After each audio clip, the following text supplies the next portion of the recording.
Нэгдсэн үндэсний байгууллагын ерөнхий ассамблеийн уур амьсгалын өөрчлөлтийн асуудлаар олон улсын хүүхэд залуучуудын чуулганд Монгол улсаас анх удаага ногоон пассворд хөтлөгч сурагч Энэрл оролцох гэж байна. Үүнтэй холбоотойгоор байгаль орчин аялал жуулчлалын Цэцэранбат байгаль орчны боловсрол олох ногоон пассворд аяны идэвхтэй сурагч Энэрлийг хүлээн авч уулзсан амжилт хүслээ.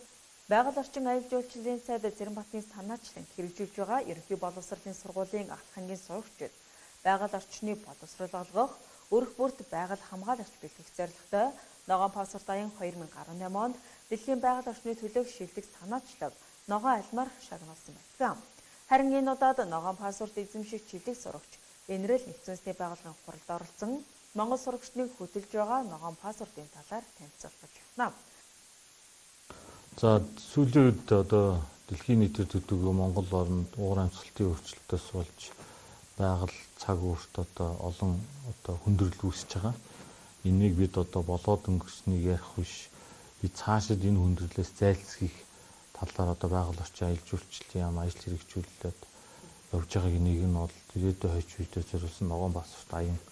Энэ ногоон пассворд аяныг бид Монгол улсын 778 ерөнхий боловсролын сургуулийн ахлах ангийн 150 мянган гаруй хүүхдүүдийн дунд ингээ 2 дахь жилдээ энэ аяныг одоо явуулж байна. Энэ аяны хүрээнд бусдыгаа манлаад хошуучилсан одоо байгаль лицей сургуулийн 12 дугаар ангийн сурагч Энэрл маань одоо ингээд нэгдсэн үндэсний байгууллагын уур амьсгалын одоо асуудлаарх олон улсын хуралд үеийнхнээ төлөөж одоо оролцох гэж байгаад одоо ногоон пассворд аяныг санаачлагч явуулж их баяртай байна. Тэгээд Энэрл маань уур амьсгалын өөрчлөлтөөр нэгдсэн үндэсний байгууллагын хуралд оролцож өөрсдийн Монголын хүүхдүүд юу хийж чадсан, ямар өөрчлөлтийг одоо эх орондоо төдийгүй бүс нутагтаа бий болгож байгаа талаараа ярина. Мөн олон орноос ирсэн уур амьсгалын өөрчлөлтийн төлөө уур амьсгалын өөрчлөлтийн талаар одоо үйл ажиллагаа хэрэгжүүлсэн олон орны хүүхдүүдтэй өөрийнхөө туршлагаа солилцсон.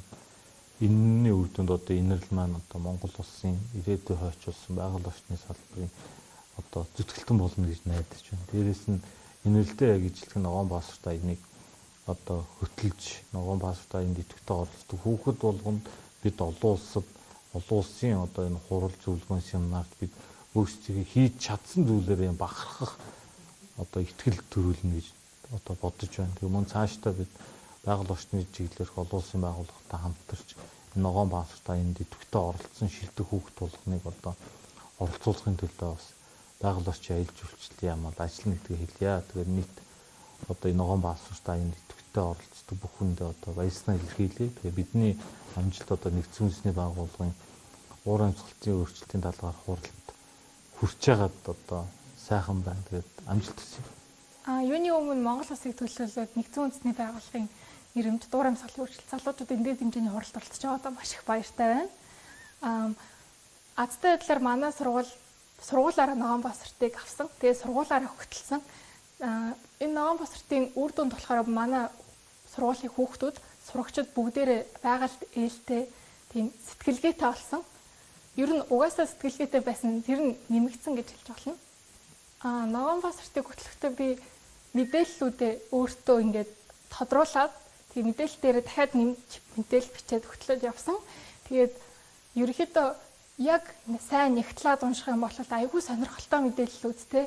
Тэгээд ногоон пассворт нь хэрэгжилт дээр айгүй анхаарсан.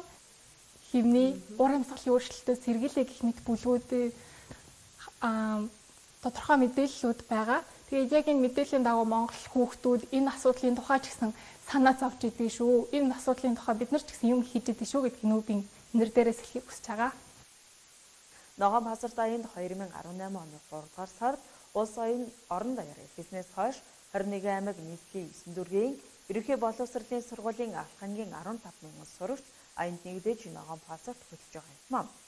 Энэ нь өсвөрийн байгаль хамгаалагч нэгэн үе бэлтгэгдэж байгаа явдал өгөөд ногоон пассворд эзэмшигч сурагч жил бүр нэгдэж байна.